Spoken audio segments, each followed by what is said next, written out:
Halo Papa, jaringan di sini jelek sekali Papa.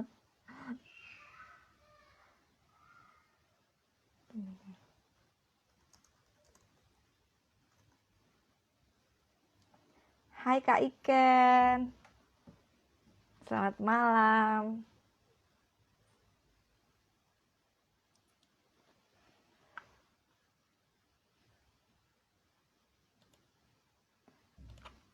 Oke, salah.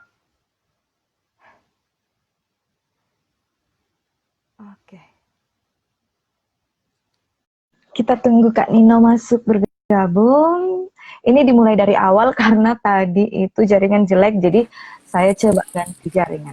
Halo, Oke, hai Kak Nino. selamat malam. Nah, ini kayaknya baru oke deh. Oke banget ini. Wah, jelas banget nih Kak nih daripada yang tadi. Jelas banget Oke, nih. Ya, sorry tadi rada lama nunggunya ya. Saya jatuh. nggak apa-apa. Ya, selamat malam buat teman-teman yang sudah gabung di sini bergabung bersama kami lagi. Pastinya kemarin kita sudah ngebahas tentang bullying, yang mungkin kemarin hanya sekedar pengertian-pengertian, tapi kali ini kita akan ngebahasnya lebih dalam lagi, bagaimana cara kita mengatasinya, terus bagaimana ciri-ciri yang lebih jelas lagi, bersama Kak Iin yang dari Toraja. Wah, keren nih Kak ini. Dan Kak Nino yang ada di Kudus. Jadi kita berjauhan, tapi kita bisa bersama di layar HP. Tetap ya kita berasa selalu jujur saya tuh berasa nyandu setiap kali selalu ingin live lagi sama Kak Iin. Seru pokoknya kalau live sama Kak Iin tuh. Ya. Nah, ini buat teman-teman buat teman-teman boleh nih nge-DM aku atau nge-DM Kak Iin untuk ngebahas apa sih yang pengen dibahas kita berdua. Pastinya hal-hal yang lebih mengarah ke psikologi, bukan bagaimana caranya mendapatkan pacar atau gimana kayak gitu ya Kak Iin ya. Ya, jadi kalau butuh topik-topik yang dibahas, kita bisa bantu. Tapi memang pastinya ngebahasnya memang ngebahas yang memang harus yang lebih ke arah ke psikologi kayak gitu ya Kak. Karena itu dunia kami. Jadi kalau misalnya mau minta dibahas politik, aduh mohon maaf itu bukan ranah kami ya. Iya. Oke. Kemarin kita ngebahas tentang bullying dan cyberbullying. Secara singkatnya itu seperti apa sih Kak? Kita recall dulu yang kemarin itu sedikit aja. Ya, oke. Jadi ini kan sebenarnya lanjutan dari pembahasan kita di diskusi yang sebelumnya. Jadi lebih ke mengenal apa sih bullying dan cyberbullying itu. Nah, bullying itu sendiri merupakan perilaku agresif yang sifatnya itu mengancam, melecehkan, pokoknya intinya itu membuat korban tuh merasa menjadi tidak nyaman atau mengintimidasi, intinya kayak gitu. Nah, cyberbullying itu apa? Cyberbullying itu bullying yang dilakukan tuh di dunia maya. Jadi tanpa harus bertatap muka, kita juga udah bisa melakukan bullying. Cukup dengan memberikan kata-kata yang kasar kayak begitu atau menghina, melecehkan lewat sosmed, itu sudah termasuk dalam cyberbullying. Nah, di sini sekilasnya kan kemarin kita ngebahasnya kayak gitu nih. Nah, kalau kali ini kan kita sudah bertemanya lebih ke arah stop bullying kayak gitu kan. Jangan sampai kita menjadi pelaku atau korban lebih lanjut lagi. Nah, ya betul. Menurut Kak In, kan pastinya kita kan ada cara-cara bagaimana kita sebagai korban untuk menghadapi pelaku bullying. Selain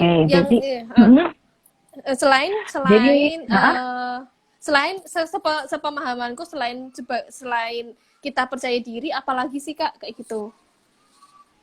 Oke, jadi bagaimana seorang korban bullying itu menghadapi perilaku itu ada beberapa yang perlu diketahui. Adalah yang pertama itu jangan pernah menyalahkan diri gitu. Apapun yang kamu rasakan, apapun yang kamu dengarkan dari pelaku bullying itu jangan pernah menyalahkan dirimu dan jangan pernah menganggap bahwa oh ini aku, tapi kamu harus jangan pernah menyalahkan diri, karena dalam perilaku bullying itu yang bermasalah itu pelakunya, bukan kamunya, kayak gitu. Nah, yang kedua adalah coba melihat bullying itu dari perspektif yang berbeda. Jadi anggaplah seperti ini, pelaku bullying itu adalah orang yang mungkin dia orang yang frustasi, mungkin dia orang yang tidak bahagia, makanya dia melakukan hal yang menyakiti orang lain gitu. Nah, karena itu jangan pernah untuk menunjukkan kamu lemah di hadapannya, atau kamu menangis atau merasa tertindas oleh perilakunya, karena itu akan membuat pelaku bullying itu menjadi merasa lebih puas gitu. Oh, akhirnya tujuanku tercapai. Kemudian belajar mengelola stres. Jadi dengan mengelola stres di diri sendiri itu akan membuat korban bullying lebih mampu untuk menghadapi perilaku-perilaku penindasan yang dialami. Mengelola stres itu seperti apa? Ada banyak hal, ada banyak cara, misalnya melakukan kegiatan-kegiatan positif seperti olahraga, atau melakukan hobi, menanam bunga misalnya, atau memasak, atau pergi bermain dengan teman-teman. Tapi tentunya teman-teman yang tidak melakukan bullying. Hangout. Iya. Tapi hangout yang positif tetap hangout yang positif ya. Iya, betul. Intinya itu hindari pelaku bullying gitu. Kalau misalnya ada teman yang ternyata sering membuli teman yang lain, ya itu hindari gitu. Jangan pernah mau bergaul dengan yang bullying. Kemudian yang berikutnya adalah menghabiskan waktu dengan melakukan hal-hal yang menyenangkan. Karena dengan melakukan hal-hal yang menyenangkan itu akan membuat mood juga jadi bagus. Misalnya,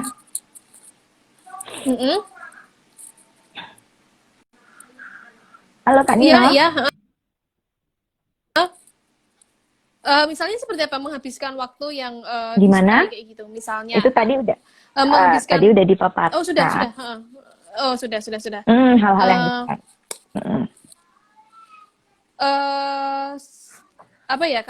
kalau rasa kita membuat kita lebih ke rasa percaya diri itu juga termasuk nggak sih Kak?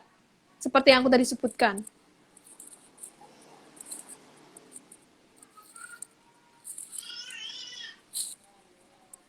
Kain? Iya. Betul. Karena ini ya, orang yang membuli itu biasanya kan tidak menargetkan orang yang percaya diri, tapi justru pelaku bullying itu biasanya menargetkan orang yang lemah, orang yang nggak berdaya, atau yang nggak punya teman, atau yang sendirian aja. Jadi yang dipikir kalaupun dibully ya nggak akan ada yang nolong, nggak akan ada teman yang bantu gitu. Kalau ini tadi kan kita kan tadi pelaku bullying secara nyata. Lalu kalau kita cyberbullying kayak gitu, itu gimana Kak? Apakah kita langsung ngeblok akunnya kita, atau kita nggak usah ngebaca sosmed mulu, atau gimana sih? Lebih detailnya seperti apa sih Kak? Sebenarnya itu berarti kita bahas tentang cyberbullying. Kalau untuk menghindari cyberbullying sebenarnya bukan hal yang mudah gitu, karena kan di dunia yang sekarang ini otomatis kita tiap hari itu berhadapan dengan dunia maya. Kita punya sosmed kayak gitu. Nah, ada beberapa langkah gimana supaya kita bisa menghadapi atau lebih kuat itu untuk menghadapi cyberbullying ya. Yang seperti Kak Nino tadi bilang, kita bisa menghindari kehidupan di dunia maya. Bukan berarti bahwa kita sama sekali harus menutup akun atau apa, enggak, tapi kita mengurangi waktu untuk di dunia maya, di sosmed kayak gitu. Mengurangi aktivitas mengurangi aktivitas selalu buka Instagram, atau mengurangi selalu aktivitas bikin status kayak gitu, atau gimana sih Kak detailnya? Kan ada orang yang tiap hal-hal sedikit diupdatekan status, sebenarnya nggak perlu itu ya di posting kayak gitu, dan itu bisa memicu untuk membuli kayak gitu ya, itu harus dihindari. Kemudian kalau misalnya ada akun yang memang sudah melakukan cyberbullying, memberikan kata-kata yang negatif, ya itu kita bisa akun itu gitu. Dan kalaupun dia mengirim pesan, langsung dihapus aja pesannya tanpa dibaca. Tuh. Itu ada pertanyaan dari Candy, Hai psikolog. Candy.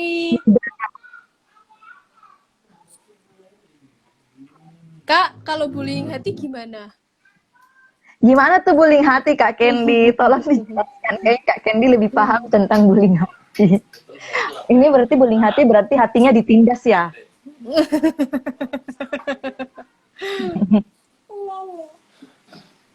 Ya, kita sebagai apa namanya, misalnya kita sebagai korban bullying kayak gitu, kita bener-bener butuh yang namanya untuk mencari dukungan ya Kak ya. Bener-bener Iya, betul. minta mencari dukungannya itu paling tepat ke siapa sih Kak? Apa hanya di teman-teman, atau kita harus sampai ke psikolog, atau kita misalnya ke guru atau siapa kayak gitu? Menurut Kak ini lebih tepat itu ke siapa sih maksudnya? Atau mungkin awalnya dari kalau siapa mencari dulu? dukungan. Kalau dibilang dari urutannya sih kayaknya nggak ada si patokan bahwa ini yang harus pertama, ini enggak. Cuma kalau masalah untuk mencari dukungan ketika seseorang dibully itu ya tentunya mencari orang dewasa yang bisa dipercaya, yang mungkin bisa melindungi atau bisa membantu. Seperti guru itu, atau konselor, atau orang dewasa lainnya yang dipercaya, misalnya kayak pemuka agamanya, mungkin dekatnya sama pemuka agama itu juga bisa. Tuh, untuk mencari dukungan. Dukungan itu maksudnya bukan dukungan untuk tetap menjadi korban bullying, enggak, tapi paling enggak ada yang kemudian memberikan motivasi untuk bisa kuat menghadapi bullying, dan juga mungkin dibantu untuk dilaporkan gitu kalau misalnya apa yang dialami itu seorang untuk melakukan aktivitasnya dan kerjanya.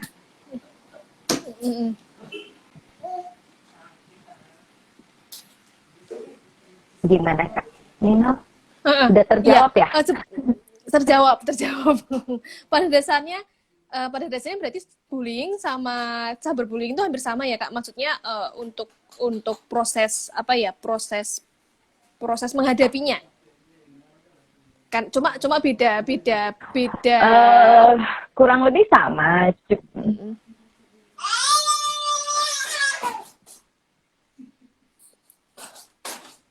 Hampir sama ya Kak. Kurang lebih sama ya, cuma kan bedanya karena kalau cyberbullying itu kan kita nggak selalu tahu kita nggak selalu tahu pelaku bullying itu siapa gitu. Kalau misalnya bullying secara fisik, bullying verbal atau apa, kita kan bisa lihat orang, oh ini pelakunya ini, jadi kita bisa laporkan gitu. Tapi kalau misalnya kayak cyberbullying, itu kan kita nggak selalu tahu yang melakukan bullying itu siapa gitu, karena kan bisa saja menggunakan akun yang palsu, menggunakan nama yang palsu kayak gitu. Cuma beberapa kasus yang terjadi kayak artis-artis itu yang banyak dibullying di dunia maya itu mereka melaporkan gitu akunnya, melaporkan akun, kemudian harus disertai bukti. Jadi kalau misalnya ada kita menerima pesan-pesan bullying lewat email atau lewat chat, itu kita bisa screenshot. Jadi itu bisa jadi bukti ketika kita melaporkan ke pihak yang berwenang. Oke. Untuk apa ya? Balik lagi ke ini. Bullying, cara apa bullyingnya untuk mencari dukungan kayak gitu Kak. Nah, kan ada nih misalnya seperti kita sharing perasaan kita kayak gitu. Itu termasuk kita mencari dukungan, atau itu merasa bahwa kita tuh kok kayak gini ya rasanya ya kayak gitu. Itu termasuk juga cara mencari dukungan atau enggak sih Kak? Itu juga termasuk dengan men-sharing apa yang kita alami oleh korban bullying, itu juga sudah melakukan tindakan mencari dukungan gitu. Jadi begitu korban itu akan merasa tidak sendirian gitu, ada seorang yang mau mendengarkan dan juga mungkin bantu melaporkan atau memberikan solusi. Oke. Sorry Kak Iin. Nggak apa-apa Kak Nino.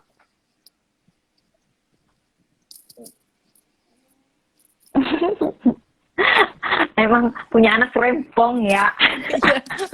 Bener-bener. Sudah benar-benar dipersiapkan, tapi tetap selalu ada apa namanya, dibikin ngeblank kepala. Sudah kayak gini, habis ini anaknya masuk seperti iklan begitu saja. Iya betul. So tadi itu sudah saya paparkan tentang yang kayak Kak Nino tadi tanya, kalau misalnya kita sharing perasaan kita ke orang lain tentang bullying, apakah itu sudah termasuk dalam cerdukan atau tidak, itu sudah terjawab. Oke, kemudian kita bisa lanjutkan.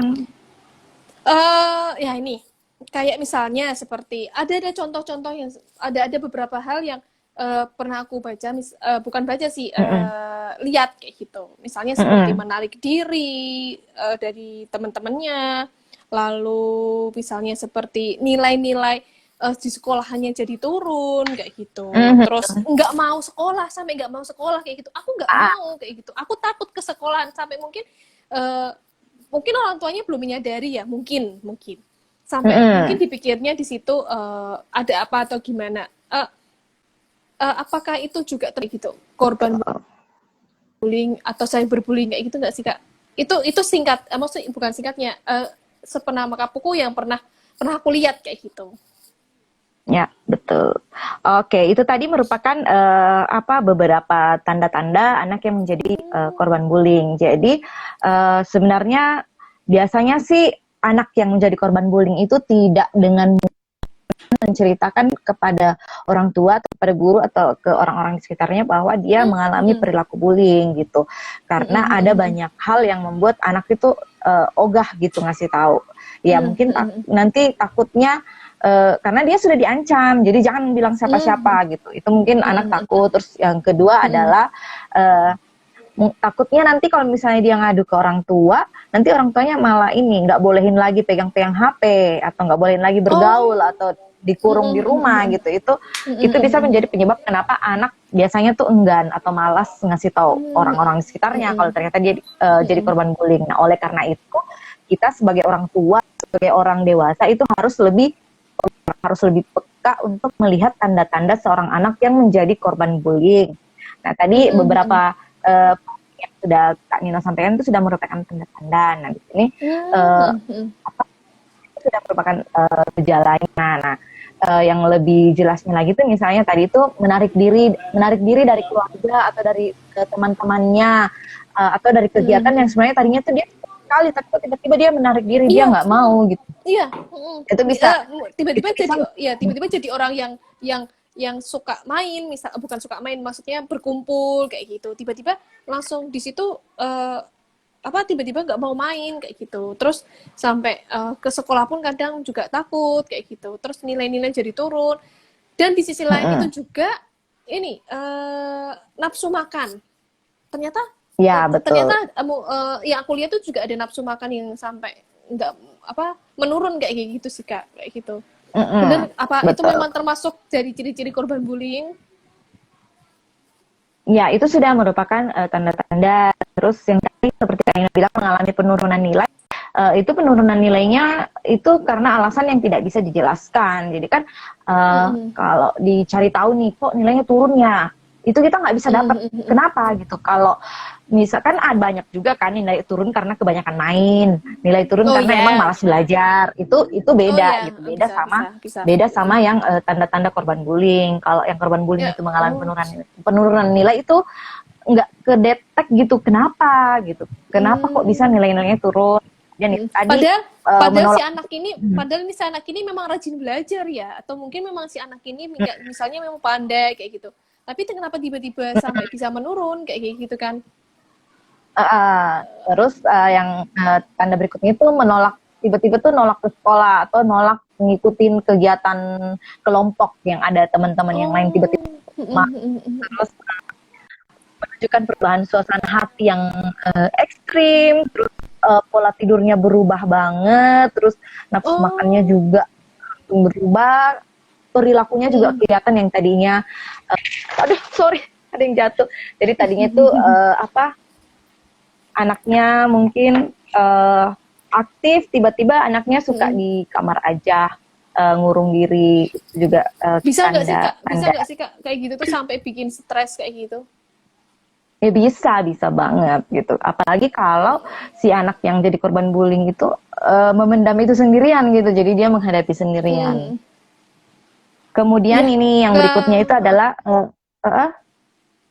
ya lanjut Kak. misalnya tiba-tiba tuh kayak dia itu nggak mau diajak ngomong, nggak mau diajak diskusi, terus dia benar-benar merahasiakan aktivitasnya di HP, di sosial media, terus tiba-tiba biasanya tuh menjadi sedih, marah, atau kelihatan tertekan sebelum dan sesudah online, terus sering gelisah gitu, gelisah kali baca chat atau apa itu langsung yang mimiknya tuh langsung yang kayak frustasi gitu loh. Itu kita amati, perlu digali lagi kenapa gitu, karena bisa jadi itu menjadi ciri-ciri ternyata si anak itu jadi korban bullying. Nah, Tuh. kalau bullying kayak gitu, cara mencegahnya kayak gimana Kak? Maksudnya biar nggak sampai terjadi. Sebelum bentar. Kalau beda nggak sih antara mencegahnya bullying sama cyberbullying, atau sama aja kurang lebihnya?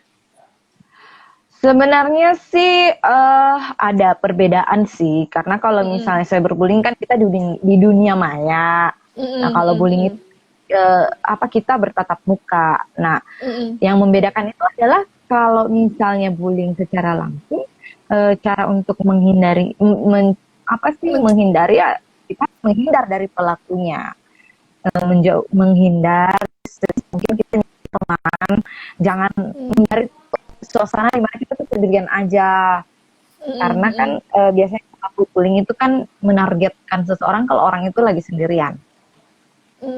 Tuh, nah kalau misalnya cyberbullying tadi yang kalau yang cyberbullying itu lebih ke ya udah kurang-kurangin di depan sosmed, jangan terlalu aktif di sosmed kayak gitu. Itu bedanya. Tapi apa sebagai kita apa ya, anak muda zaman sekarang, emang bisa nggak ya, maksudnya nggak jauh dari handphone kayak gitu kan, tetap mesti mereka suka suka untuk, daripada kita nonton TV sekarang lebih suka nonton handphone kan Kak, kayak gitu loh.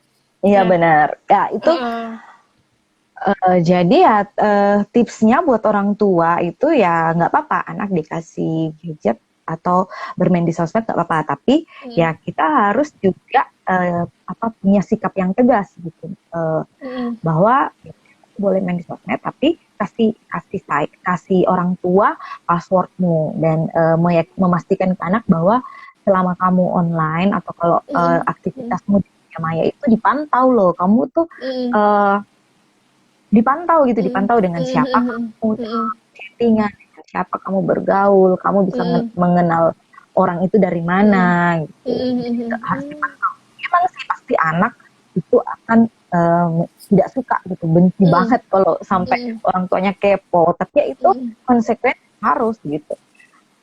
Kita sebagai orang tua harus benar-benar tahu apa aja yang dilakukan anak, jangan sampai ternyata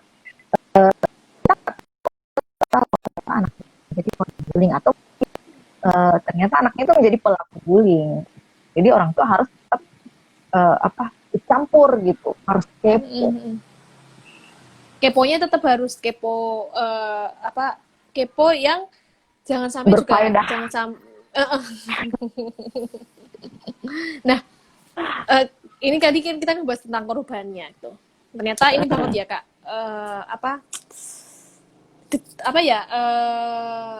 ini komplit kayak gitu, bahwa sebagai betul. korban bullying itu bukan hanya secara fisik aja, tapi juga bisa sampai ke psikis kita sendiri kayak gitu, yang bisa sampai semuanya tuh berpengaruh kayak gitu. Pola tidur Betul. berpengaruh, pola makan juga berpengaruh kayak gitu.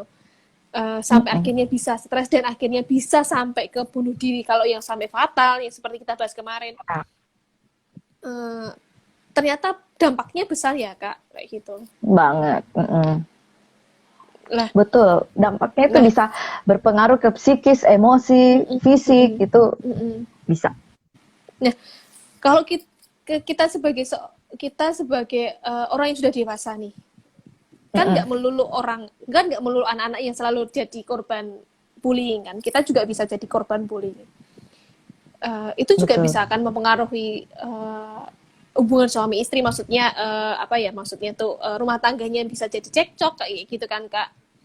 Hanya mungkin kitanya sendiri kurang fokus memikirkan hal yang sebenarnya tidak harus dipikirkan kayak gitu. Karena memang pada dasarnya bullying itu kan bukan si korban yang salah ya Kak. Bisa juga karena pelakunya itu yang ingin mencari mungkin popularitas atau ingin mencari sesuatu hal yang karena kita memang mungkin lebih menonjol sedangkan mereka nggak menonjol, jadi akhirnya ngebully kita kan kayak gitu. Nah, betul. Kali ini kita kita sudah ngebahas korban bullying. Kita ngebahas ini pelaku bullyingnya kayak gitu. Nah, di sisi lain kita bukan hanya bisa menjadi korban, kita pun juga bisa menjadi pelaku. Pelaku itu jadi, juga gimana Kak? Jadi itu lebih ke jadi begini, mungkin tidak mudah untuk orang tua untuk tahu kalau anaknya itu ternyata menjadi pelaku bullying. Karena memang kan nggak gampang gitu kita bisa melihat bahwa anakku ternyata pelaku bullying. Tapi orang tua itu perlu tahu, penting untuk melihat anaknya ini sebagai pelaku bullying. Karena apa? Karena anak yang merupakan pelaku bullying yang secara mungkin secara sadar itu menindas teman yang lain itu harus dihentikan perilaku agresifnya, karena kalau misalnya dibiarkan itu bisa berdampak serius dan jangka panjang ke depan. Kenapa dibilang gitu?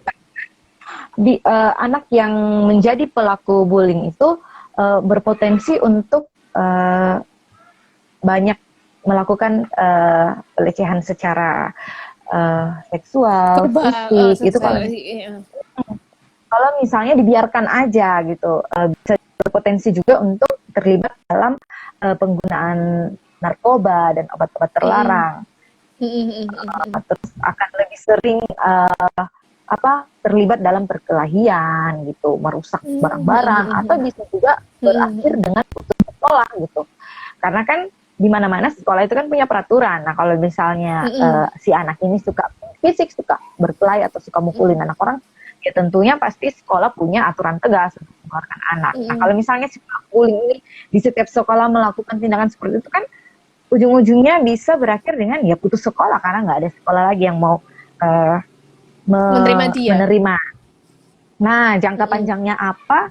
Itu nanti kalau ketika dewasa, anak yang sudah terbiasa menjadi bullying dari masanya itu bisa melakukan juga pelecehan ke pasangan, ke atau nanti dari istri atau suaminya, malah ke anak-anak yang bisa melakukan tindakan agresif.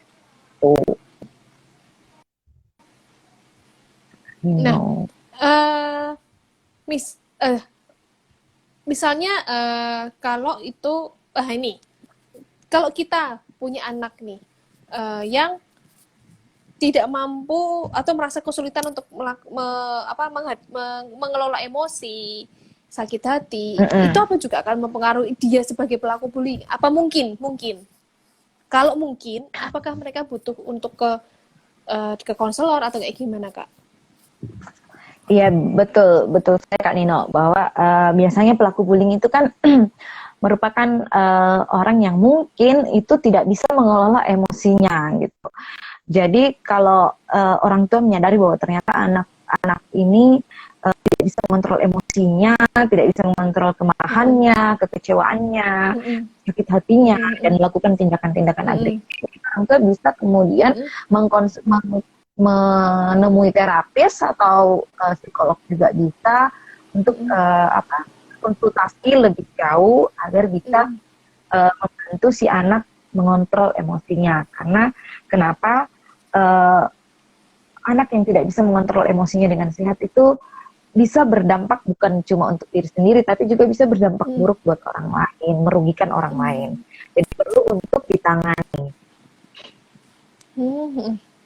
Nah, apa mungkin ya nih Kak? Apa mungkin korban bullying itu juga mereka itu melihat pengalaman-pengalaman di rumahnya? Misalnya nih, Betul. Misalnya apakah orang tua yang sering bertengkar sehingga itu berdampak ke anak melakukan hal tersebut ke orang lain kayak gitu. Apa mungkin seperti itu juga ada kemungkinan yang nggak sih Kak kayak gitu? Ada banget. Jadi kenapa perilaku bullying? Intinya itu gini, si anak itu kan belajar perilaku itu dari awalnya itu kan pasti dari rumah ya, dari orang tua. Nah, biasa orang tua secara tidak sadar itu sebenarnya melakukan perilaku negatif yang kemudian ditangkap sebagai anak bahwa oh berarti kalau kita melakukan itu berarti hal yang wajar. Misalnya nih orang tua yang suka mukul atau suka nampar anak atau suka marah-marah ke pasangan atau melecehkan pasangan secara verbal, menjelek-jelekan orang lain, misalnya itu pembantunya atau supirnya atau satpamnya atau pelayan toko atau apa gitu, itu dididik oleh anak. Jadi itu kemudian bisa diterima oleh anak. Oh berarti kalau kita melakukan hal yang seperti itu, mengeluarkan kata-kata yang seperti itu berarti hal yang wajar gitu, karena orang tuaku juga melakukan hal yang sama kayak gitu. Jadi apapun perilaku yang orang tua lakukan pasti itu akan dianggap anak oh ya berarti itu wajar gitu. Berarti kita sebagai orang tua tetap harus ini ya. Nah lagi-lagi kalau kita mungkin kadang kan kita juga punya problem, ini bukan problem, mungkin ada sedikit kesalahpahaman sama pasangan kita.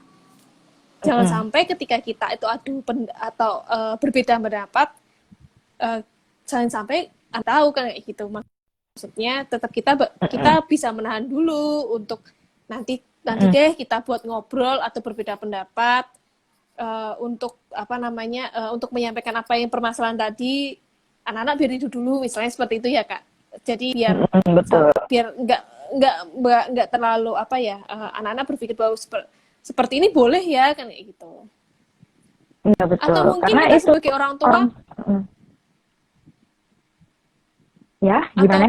orang tua atau kita sebagai orang tua misalnya tanpa sengaja kita kelepasan berpindah pendapat atau adu mulut mungkin sama pasangan kita jelaskan ke anak kita kayak gitu, bukan seperti ini maksudnya ibu atau bunda atau mami kayak gitu kan, maksudnya mami sama papi seperti ini, kenapa kita berbeda beradu pendapat kayak gitu.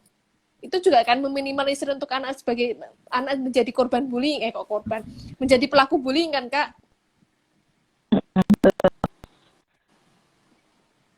Iya, karena apapun yang dilakukan orang tua, perilaku negatif itu pasti akan ditangkap oleh anak gitu. Jadi kalau misalnya pun kayak tadi Kak Nino bilang, udah terlanjur wes kadung ngomong jahat, ngomong kasar ke pasangan, gimana ya? Kita harus menunjukkan di depan anak juga bahwa kita salah, kita minta maaf. Gitu. Jadi anak akan belajar bahwa, oh berarti kalau kita melakukan tindakan yang tidak baik, mengeluarkan kata-kata yang tidak baik, kita harus minta maaf karena itu nggak bagus. Itu yang harus diajarkan kepada anak. Dan bukan cuma orang tua sih sebenarnya, tapi juga harus diajarkan ke pengasuh yang jaga anak. Gitu. Bahwa kamu kalau misalnya ngasuh itu harus menunjukkan perilaku yang baik, karena apapun yang kamu lakukan itu akan ditangkap oleh anak. Jadi menciptakan suasana bully free dari bully di rumah yang paling penting, karena ya itu tadi semuanya itu dipelajari awalnya itu dari rumah. Oke. Nah, nih Kak, eh sama kita itu kan juga mungkin yang sudah menjadi orang tua. Nah, menurut Kak Iin, apa ya tips-tips untuk psikolog orang nih. tua? Ya, mungkin ada psikolog, mungkin ada teman-teman yang bisa kita gabung bareng. Oke. Kalau menurut Kak Iin, gimana tipsnya kayak gitu sebagai orang tua punya anak yang menjadi pelaku bullying? Apa yang mesti dilakukan sebagai orang tua? Yang harus dilakukan adalah orang tua itu harus mempelajari kehidupan anak. Dengan orang tua itu mempelajari kehidupan anak, orang tua itu bisa lebih paham sebenarnya apa yang menjadi pemicu si anak menjadi pelaku bullying. Gitu. Dengan mendekatkan diri pada itu akan lebih mudah untuk melihat problemnya itu seperti apa. Kemudian yang kedua adalah edukasikan tentang bullying. Jadi mengajarkan anak bahwa bullying itu karena bisa jadi si anak yang melakukan bullying ini nggak paham ternyata apa yang dilakukan itu menyakiti atau perilaku yang nggak bisa jadi anak nggak paham gitu karena tadi itu mungkin dia sering lihat di rumah kayak jadi dianggapnya wajar. Itu yang kedua tadi edukasi anak tentang bullying. Yang berikutnya adalah mengajarkan anak untuk bisa mengelola stresnya. Jadi banyak mengajak atau mengajarkan anak untuk melakukan kegiatan yang positif. Kemudian yang adalah batasi penggunaan teknologi. Jadi membatasi. Apalagi kalau anaknya biasanya sih kalau sudah bullying yang nyata biasanya akan lebih parah di dunia maya gitu. Di dunia nyata berani menindas orang lain, apalagi di dunia maya. Nah, yang tips berikutnya adalah batasi penggunaan teknologi. Misalnya membatasi penggunaan HP, laptop, pokoknya membantu akses si anak ke dunia maya. Kalau perlu malah diputus dulu, dilarang dulu berhubungan dengan teknologi sampai ada peningkatan progres dari perilakunya yang ada sudah menunjukkan perilakunya lebih membaik gitu. Terus yang terakhir adalah menetapkan aturan yang konsisten ke anak karena biasanya kan orang tua kasih aturan itu suka minta-minta ya Kak. Tapi berikutnya udahlah malas biarin aja orang anaknya nggak mau nurut ya udah bodo amat kayak gitu. Nggak bisa, jadi harus tetapkan aturan kan jadi yang tegas gitu. Jadi anak melakukan kesalahan ini hukumannya ini. Jangan sampai hari tegas besoknya nggak bisa kayak gitu. Itu nggak akan membuat anak yang merupakan pelaku bullying itu insaf istilahnya. Gitu. Nah, ini Kak Iin kan punya anak yang sudah SMP kan? Ya.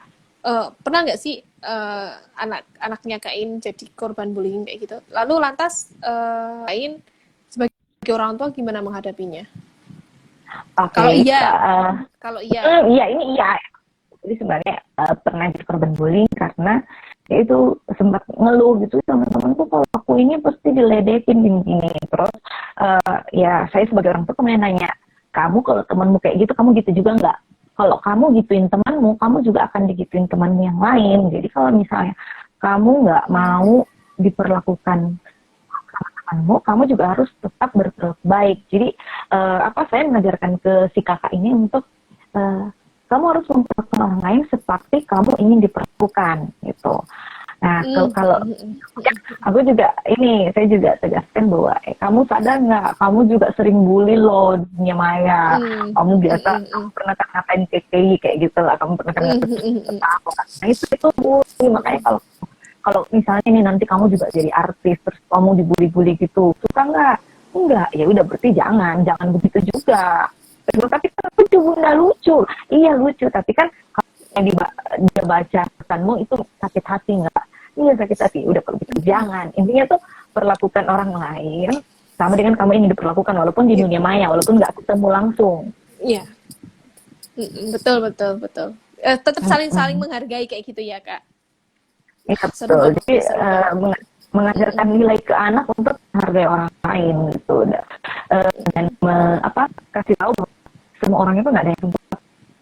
Kamu kekurangan kamu juga harus ngaca, kamu juga punya. Jadi kalau kamu nggak mau digitukan ya kamu juga nggak boleh. Begitu sih Kak Nino. Iya, betul banget. Kecenderungan memang anak-anak apa ya, sekolah pertama ya, SMP, sekolah menengah pertama, SMP kayak gitu. Ya memang si anak SD sekarang pun juga bisa jadi bullying, korban bullying Betul. atau pelaku bullying. Tapi lebih konsnya aku apa namanya, aku lihat kayak gitu mungkin ke arah anak sekolah menengah pertama yang memang peer-nya lebih kompleks lagi kan kayak gitu ya Kak. Iya betul, dan juga karena melalui masa-masa puber, jadi ya kompleks sih, efek dari dalam dan efek dari luar kan lengkap. Iya betul. Iya, emang benar banget, sudah bisa mengenal ya, walaupun sudah mengenal itu apa namanya, mengenal peersnya atau pertemanannya kan memang udah lebih dalam lagi kayak gitu. Seru kali ini, seru banget Kak In. Nah, sebagai Kak In sendiri kayak gitu, apa yang ingin Kak In sampaikan buat teman-teman yang jadi korban bullying? Kalau pelaku saat ini korban bullying. Untuk korban bullying, tentunya sebagai korban itu jangan takut untuk melaporkan atau mengadukan pelaku bullying ke orang tua atau ke guru atau orang dewasa lain yang dipercaya gitu. Karena kalau dengan membiarkan pelaku bullying terus melakukan tindakan-tindakan agresifnya itu malah korban ini ibarat kayak membiarkan atau kayak membuat si pelaku bullying ini tidak belajar, tidak bertobat lah intinya. Nah, kalau misalnya sebagai korban bullying itu memang yang penting adalah melaporkan, paling tidak mengatakan bahwa saya dibully kayak gitu. Dengan begitu itu menceritakan perasaan sudah hal yang luar biasa yang bisa membantu korban menceritakan perasaannya, itu bisa membantu korban jadi punya pegangan gitu loh, dan merasa tidak sendirian dan tidak pelaku bullying sendirian gitu. Seperti merasa mendapat dukungan kayak gitu kan. Ya, maksudnya dukungan untuk lebih percaya diri kayak gitu, bahwa bahwa yang menjadi korban bullying itu bukan hanya bahwa mereka tuh salah kayak gitu. Ya kan Kak, bukan hanya mereka, bisa jadi karena memang pelaku bullyingnya yang ingin mencari gara-gara lah. Kalau jelas ya, kalau sebagai kita ngomongin untuk harus stop lah kayak gitu. Buat apa kalian harus melakukan bullying ke orang yang ke orang lain, yang padahal bahwa Anda sendiri pun juga punya hal yang sisi negatif juga kayak gitu. Kecenderungan kan kadang kan orang membully kita karena hal yang negatif kan Kak, atau memang ada hal positif? Iya betul, nggak ada bullying itu pasti negatif. Iya makanya kalau kita ngomongin untuk si pelaku, untuk sudahlah, jangan, kita sama-sama juga punya banyak kekurangan kayak gitu, punya kelebihan, tidak perlu satu sama lain untuk saling menilai kayak gitu. Seperti itu kan Kak, walaupun menilainya itu memang dengan cara yang agresif, dengan terus-menerus kan kayak gitu. Tidak semestinya seperti itu. Oke. Nah, kalau untuk pelaku bullying ya sebenarnya ini peringatan penting untuk orang tua sih dan orang-orang dewasa di sekitarnya. Mungkin juga orang yang teman-teman kita yang bergabung di sini mungkin juga belum punya anak, tapi secara tidak sadar kadang menunjukkan perilaku yang kemudian menjadi contoh buat anak-anak lain betul. Gitu yang kemudian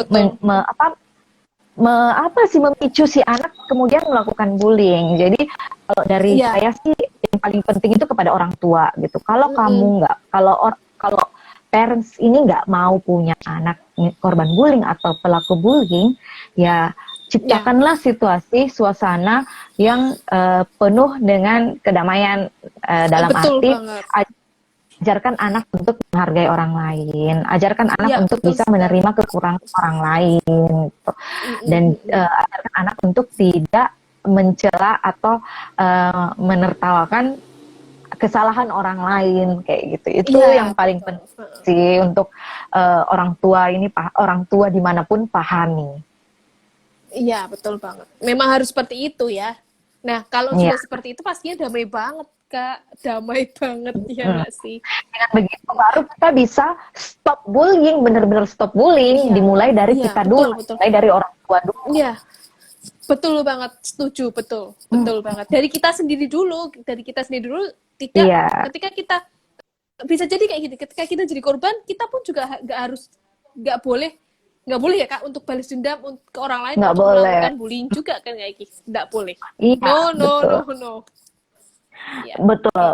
Jadi sebagai korban bullying terus kita membalas bully itu benar-benar sama sekali bukan solusi, tapi akan memperbesar masalah gitu, akan Betul. memicu masalah menjadi semakin besar dan semakin kompleks. Wah, seru banget nih kali ini. Kali ini seru banget ya Kak. Betul, betul. Sinyalnya pun juga seru. Iya. Materinya juga seru, sinyalnya juga seru kayak gitu. Bener-bener bikin ini. Saya pun juga ada banyak iklan. Bikin emosi, bermain. Ya. Kayaknya ini sudah hampir 1 jam. Kita sudahi dulu ya Kak. Iya, kita closing. Takutnya nanti kita. Nah, oke. Langsung aja ya Kak. Seperti yang sudah disampaikan tadi sama Kak Iin, sudah semua dirangkum dengan sebaik mungkin dari Kak Iin kayak gitu. Bahwa bullying itu mau jadi korban atau jadi pelaku, tetap itu semuanya tidak baik. Tidak baik buat sekarang dan tidak baik buat masa depan. Jadi mulai sekarang stop bullying, stop untuk jangan sampai meremehkan orang lain, bahwa kita sendiri pun juga punya kekurangan dan kelebihan. Seperti itu ya Kak. Kak In mau menyampaikan apa buat teman-teman?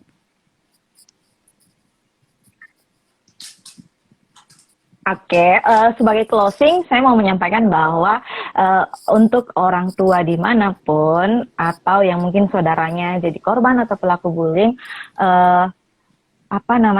kalau misalnya memang kita sebagai orang dewasa sudah tidak mampu untuk membantu atau mengatasi anak yang menjadi korban atau pelaku bullying, segeralah menghubungi profesional bantu untuk kalau korban bullying itu akan dibantu diberikan terapi supaya si anak bisa memiliki resilience atau ketahanan dalam menghadapi perilaku yang negatif yang dialami, dan juga bisa membantu anak untuk memiliki kepercayaan diri yang tinggi. Nah, sedangkan yang punya anak pelaku bullying, baiknya bisa menghubungi atau mencari tenaga profesional yang bisa membantu untuk anak bisa belajar mengelola emosinya dengan baik, supaya perilaku anak bisa terhindar dari perilaku negatif yang bisa merugikan orang lain. Intinya gitu, jangan lupa dan jangan ragu-ragu menghubungi psikolog terdekat, ya Kak Nino.